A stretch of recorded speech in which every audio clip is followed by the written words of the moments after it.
ऐसा पहली बार नहीं हुआ चौधरानी साहबा। इससे पहले भी वजीर अली की 3 भैंसें चोरी हो चुकी है, लेकिन इस शरीफ आदमी ने आज तक कभी शिकायत तक नहीं की। लेकिन इस बार छोटे चोई साहब की इजाजत से वजीर अली ने हवेली के मुलाजमों के साथ मिलकर इसको रंगे हाथों पकड़ा है जी, रंगे हाथों। चौधरानी साहबा, मुझ पर ये इल्जाम है। अब भी ये मुजरम अगर अपना जुर्म कबूल नहीं कर रहा तो ये फैसला तो आपके हाथ में है ना। नहीं चौधरानी साहबा, मेरी जमीनें हथियाने की कोशिश की जा रही थी। मैंने इनकार किया तो मुझ पर पैसों की चोरी का झूठा इल्जाम लगाकर मुझे यहाँ पेश कर दिया गया। बस तो सबूत लेके आ, गवाह पेश कर। अगर तेरे गवाह तेरे हक में खड़े हो गए तो मैं वजीर अली को मुजरम के कटहरे में खड़ा कर दूंगी। मैं गरीब आदमी हूँ जी, मेरे साथ खड़े होने वाला और कोई नहीं है। अब ये सोचकर असल नाम ले रहा हूँ कि इंसाफ तो मुझे मिलना नहीं, तो सच छुपाने से क्या फायदा। लेकिन हकीकत ये है चौधरानी जी, मेरी जमीनें हथियाने की कोशिश आपके बेटे असद ने की है।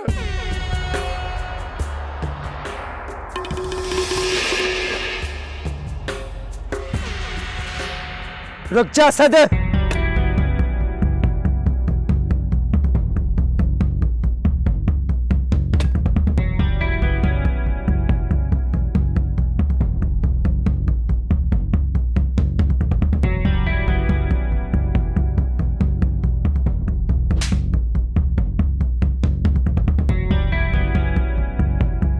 ये थप्पड़ तेरी हट धर्मी और बेबाकी का जवाब है। मेरा पुत्र भी इंसान है, गलती गुनाह इससे भी सरजद हो सकता है, और साबित होने की सूरत में इसे भी वही सजा दूंगी जो दूसरे मुजरिम को देती है। मगर तेरी आखिरी बकवास से पहले तेरे ऊपर चोरी का जुर्म साबित हो गया है, और इसकी सजा ये है पिंडालो कि इसे इसके पूरे खानदान समेत हमेशा हमेशा के लिए इस पिंड से निकाल बाहर कर दिया जाए। बब्बी जी मालको। आइंदा कभी ये पिंड की हदूद में नजर भी आए तो हुक्म मदूली की सूरत में इसे गोली मारते ही। जो हुक्म जी।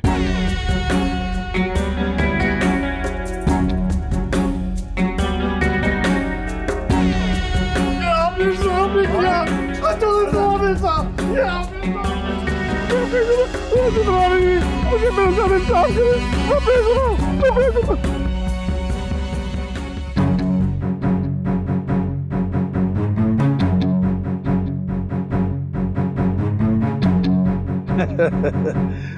चोई साहब, शराफत अली तो अपने हाथों आप ही मारा गया। क्या था अगर अपनी जमीनें आपके हाथ शराफत से बेच देता। अब घर बार भी गया और जमीनें भी। अलबत्ता मैं इस नतीजे पे पहुंचा हूं कि जो गरीब आदमी है ना, उसको गैरत सूट ही नहीं करती। ठीक कह रहे हैं चोई साहब, ठीक कह रहे हैं, बिल्कुल। कुर्बान। हाँ जी। शराफत की जमीनों को नीलामी पे लगा दो। एक बात याद रखना, उसकी जमीनें मेरे हिस्से औने पौने दामों आनी चाहिए बस। वो आप फिक्र ही ना करें चोई साहब, जो कुछ होगा आपकी मंशा के ऐन मुताबिक होगा, और चौधरानी साहबा के अदलो इंसाफ के तराजू में तोल कर है जी।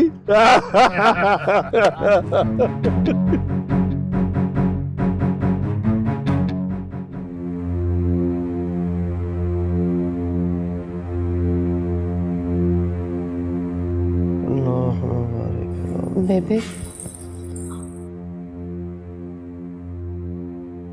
आप उतरी।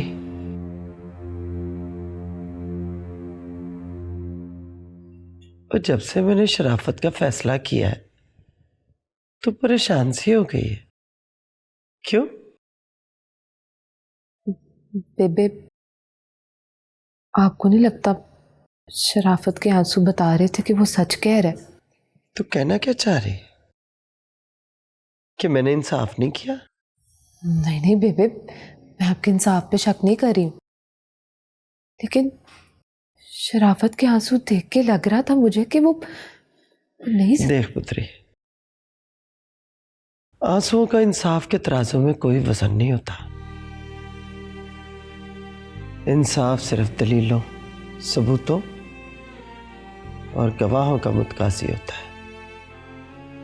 और शराफत अली, ओए उसके पास तो ना कोई दलील थी, ना कोई सबूत और ना ही कोई गवाह। हाँ तो बेबे, अगर आप उसे थोड़ा वक्त देती तो शायद। वक्त देकर वक्त जाया करने वाली बात थी पुत्री। वो बार बार अपनी जुबान से फिर रहा था और तूने देखा नहीं, आखिर पे तो उसने असद पे इल्जाम लगा दिया है। मुझे तो वो कोई सरफरा लग रहा था चुदरानी जी, मुझे लगता है उसके दिमाग का इलाज होने वाला है। बेबे, अगर आप शराफत को अपनी तरफ से वकील लाने की मोहलत देती तो वो। छोटी चुदरानी जी, आप किन झमेलों में खुद को डाल रही हैं? आप ना मासूम है, जमाना बड़ा चालाक है। क्यों चुदरानी जी? छोटी चुदरानी, आपका झूला झूलने का टाइम हो गया, आप कहें तो मैं ड्राइवर को कहूं गड्डी निकाल दे। नहीं नहीं, रहने दे। बिल्कुल ठीक कह रही गुलाबो। ओए कमलिए, तू सिर्फ शराफत के आंसू देख के परेशान हो गई। ये सिर्फ तेरी मासूमियत और हसास तबीयत की वजह से है। जा, नीलम चूल्हे पे तेरा इंतजार कर रही होगी। जी बेबे।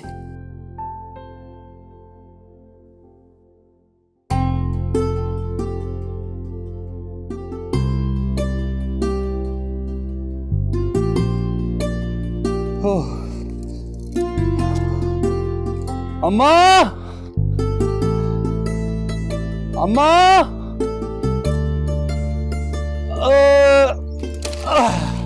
और क्या बात है पुत्री, क्यों रौला डाला हुआ है तूने? लकड़ियां ले आया हूँ। नीलम से क्या है कि टोटे करके ना बालन के लिए रख ले। वो घर में होगी तो बनाएगी ना, अब ये स्यापा भी मुझे ही करना पड़ेगा। वैसे अम्मा गई किधर है वो? ला मुझे दे। जाना कहाँ है? यही गांव की गलियों में रुल रही होगी और बच्चों के मिट्टी के गिरौंदे तोड़ के उन्हें अमीरी के ख्वाब दिखा रही होगी। मेरा घर बड़ा बना है, मेरा बना है। नीलम, तेरा सत्यानाश रोज हमारे घर तोड़ देती है ना। तो रोज तुम मेरे रास्ते में ये मिट्टी का कार क्यों बना देते हो? हाँ तो और क्या करें? वो कभी अपनी ख्वाबों से निकलती नहीं है माँ। ये ख्वाब ना उसे छोटी चुनानी की झूठी किताबों ने दिखाए हैं, जो वो ला ला के पढ़ती रही है। स्कूले तो गई नहीं, जो किताबें पढ़ी उसने तो उसका दिमाग ही खराब कर दिया। ये गरीबों वाले कार बनाना छोड़ दो, बड़ा सा एक ताजमहल बनाओ। ताजमहल। ताजमहल।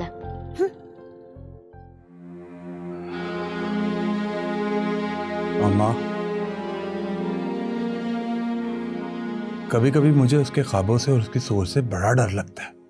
तू फिक्र ना कर पुत्री, उसके ख्वाब और उसकी सोच दोनों टिकाने लग जाएंगे जब उसके पैरों में तुम दोनों के ब्याह की जंजीर डालूंगी। बस कर अम्मा, तू भी बस बातें करती रहती है शादी की। बचपन की मांग है तेरी, बचपन की मांग है तेरी। बचपन की मांग है तो ब्याह करके फारुग हो। तो घबराता क्यों है? उसका भी बंदोबस्त कर लिया मैंने। जाती हूँ आज चुदरानी जी के पास तुम दोनों के ब्याह की तारीख रखने।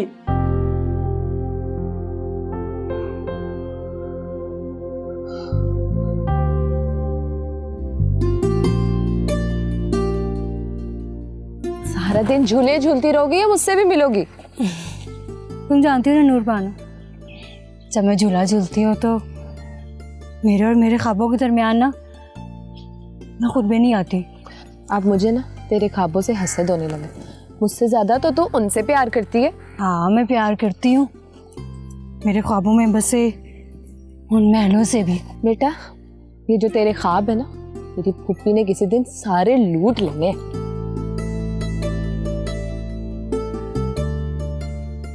मैंने झूले की उड़ान के साथ ना अपने ख्वाबों को सजाया है, और अल्लाह वाले कहते हैं ना कि अगर अपने ख्वाबों को जिंदा रखें तो वो ज़रूर पूरे होते हैं।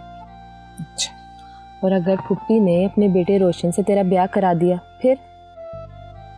एम ही करा दिया, मेरी जगह पप्पू ने कहना है कबूल है कबूल है कबूल है। फुप्पी ने अगर जबरदस्ती की तो?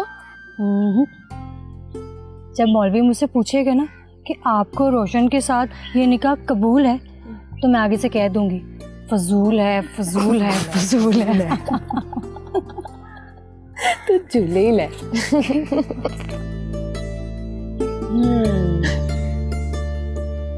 रोशन और नीलम की शादी? हाँ चित्रानी जी, मेरे रोशन के बचपन की मांग है नीलम।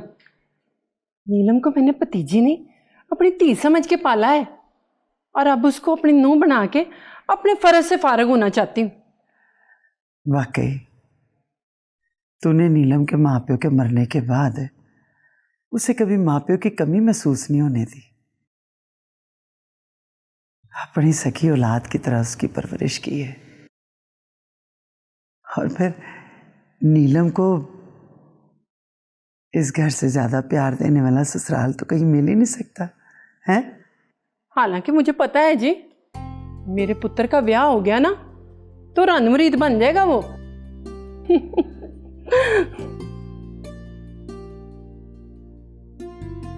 क्या बात है बेबे, बड़ा खुश नजर आ रही है।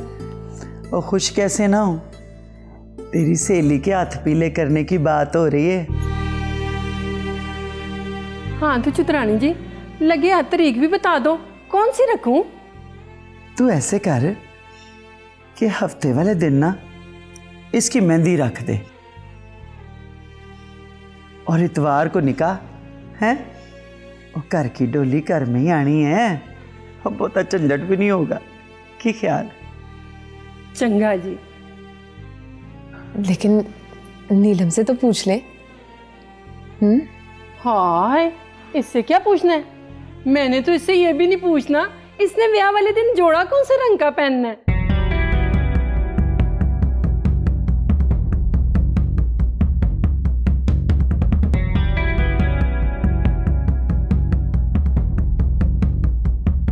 शर्मा के टुर गई। ये शर्मो हो आई तो हमारे गांव का जेवर है? क्यों नहीं चित्रानी जी? तू बिल्कुल फिक्र ना करी है। और शादी के जेवर से लेके जहेज की एक एक चीज मैं शहर से खुद खरीद के लाऊंगी, और बल्कि आज ही शहर चली जाऊंगी सारा सामान खरीदने। पप्पो पप्पो, हाँ मेरी शादी का फैसला किया और मुझसे पूछा तक नहीं। ले, तुझसे क्या पूछना है?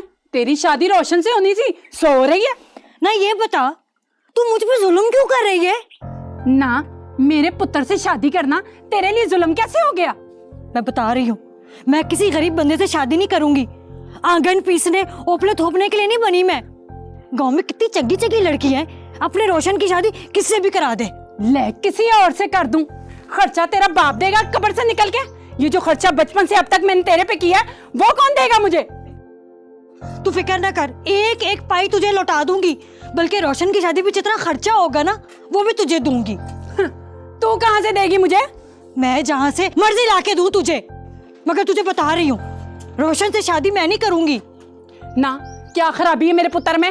तेरे पुत्र में कोई खराबी नहीं है। खराबी है तो मेरे दिमाग में, जो मुझे बहा नहीं रहा।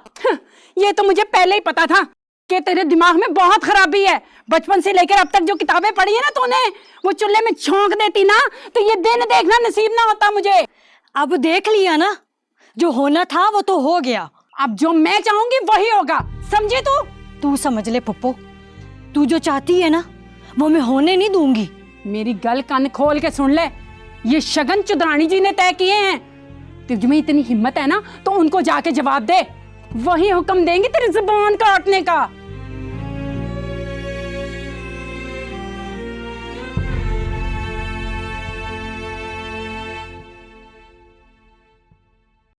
बेबे जी,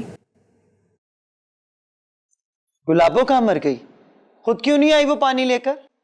उसने कहाँ मरना है बेबे जी, आपको तो पता है उसको आदत है जब तक वो इधर उधर कान लगा के बातें ना सुन ले उसे चैन नहीं आता। अब किसकी बातें सुन रही है वो? बेबे जी वो छोटी चौधराइन की परेशानी सुन रही हैं बैठकर। परेशानी? नूरबानो को क्या परेशानी? जी नीलम, और क्या परेशानी होनी है उनको। क्या मतलब है तेरा? कह रही थी कि बेबे को एक बार नीलम से पूछ लेना चाहिए था कि उसे रोशन पसंद भी है या नहीं। क्या मतलब? क्या नीलम किसी और को पसंद करती है? पता नहीं बेबे जी, ये तो या तो छोटी चौधरानी जाने या नीलम, दोनों बचपन की सहेलियां हैं, एक दूसरे के राज तो जानती होंगी। छोड़ मेरे पाँव, छोड़ मेरे पाँव। तुम लोगों को ना वैसे ही एक दूसरे की बातें इधर से उधर करने की आदत पड़ी हुई है। दफा हो जाके अपना काम कर। उठती है या नहीं? जी जी बेबे जी।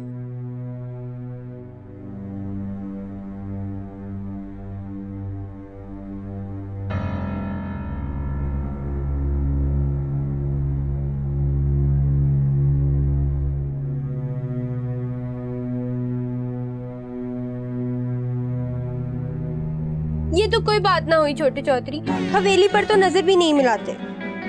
अच्छा चल छोड़ ना, ये बता कि बेबे शहर चले गई?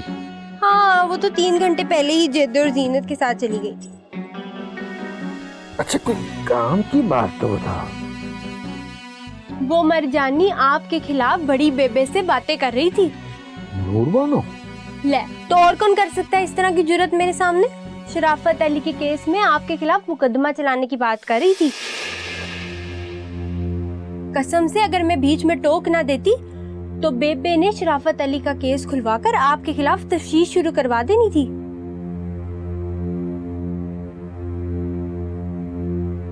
अब मैं जाऊं चौधरी?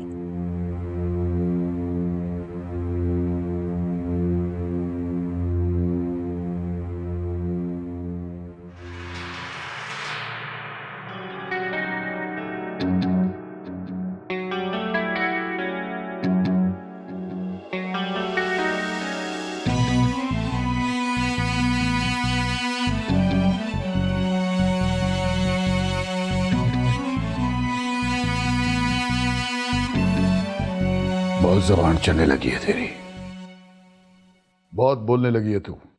बोला जुबान से ही जाता है, लेकिन जुबान के साथ अगर अकल भी हो तो अच्छे को अच्छा और बुरे को बुरा ही कहते हैं। अगर इस घर में रहना है तो अच्छा होगा कि चुप रहना सीख। अगर मेरे मामलात में बोलने की कोशिश की तो जबान खींच के रख दूंगा। ये आप मेरे से बात आज किस तरह करें? जब किसी को उसकी औकात याद करानी हो ना, तो उससे उसकी जबान में बात करनी चाहिए।